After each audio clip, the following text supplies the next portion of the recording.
నెల్లూరు జిల్లా ఆత్మకూరు నియోజకవర్గం అనుమసముద్రంపేట మండల కేంద్రంలో కనీస ప్రజా సౌకర్యాల లేమి ప్రస్తుత తీవ్ర సమస్యగా మారింది.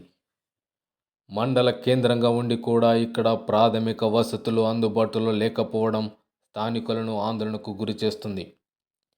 ప్రతిరోజు చుట్టుపక్కల గ్రామాల ప్రజలు, విద్యార్థులు, ఉద్యోగస్తులు, భక్తులు అనుమసముద్రంపేటకు చేరుకొని బస్సు ప్రయాణం చేస్తున్నారు.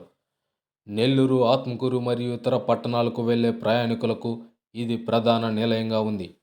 అయినప్పటికీ ఇక్కడ శాశ్వత బస్సు షెల్టర్ సౌకర్యం లేదు. ఎండ తీవ్రంగా ఉన్న సమయంలోనూ వర్షం పడుతున్నప్పటికీ వృద్ధులు, మహిళలు, చిన్నారులు రోడ్డు పక్కన నిలబడి బస్సు కోసం ఎదురు చూడాల్సిన పరిస్థితి నెలకొంది.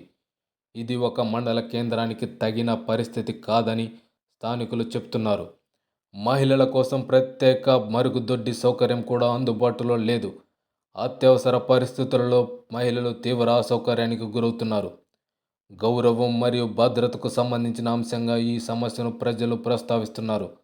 స్థానికంగా బస్టాండ్ మరియు మరుగుదొడ్ల నిర్మాణం జరిగిందని చెబుతున్నప్పటికీ ప్రస్తుతం ప్రజలకు ఉపయోగపడే విధంగా ఆ సదుపాయాలు పూర్తి స్థాయిలో అందుబాటులో లేవని ఆరోపణలు వినిపిస్తున్నాయి.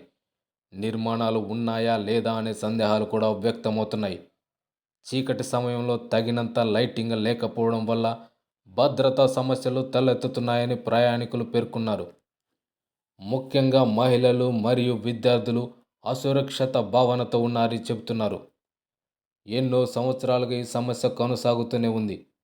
ప్రజలు పలుమార్లు సంబంధిత అధికారులకు వినతి పత్రాలు అందించినప్పటికీ స్థిరమైన పరిష్కారం ఇంకా అమలులోకి రాలేదని తెలిపారు.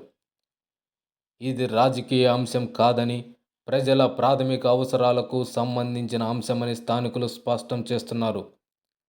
మండల కేంద్రానికి తగిన మౌలిక వసతులు కల్పించడం సంబంధిత అధికారుల బాధ్యత అని వారు గుర్తు చేస్తున్నారు. వెంటనే శాశ్వత బస్సు షెల్టర్ నిర్మాణం చేపట్టాలని, మహిళలకు ప్రత్యేక మరుగుదొడ్డి సౌకర్యం కల్పించాలని, త్రాగునీరు వసతి ఏర్పాటు చేయాలని, తగినంత లైటింగ్ మరియు భద్రతా చర్యలు తీసుకోవాలని ప్రజలు కోరుతున్నారు. ఇప్పటికే చేపట్టిన నిర్మాణాలపై పారదర్శక వివరాలు ప్రకటించాలని కూడా డిమాండ్ చేస్తున్నారు. సంబంధిత అధికారులు స్థలాన్ని పరిశీలించి అవసరమైన నిధులు కేటాయించి పనులను తక్షణమే ప్రారంభించాలని అనుమసముద్రంపేట ప్రజలు విజ్ఞప్తి చేస్తున్నారు. మండల కేంద్రానికి తగిన గౌరవం మరియు అభివృద్ధి కల్పించాల్సిన అవసరం వచ్చిందని వారు అంటున్నారు.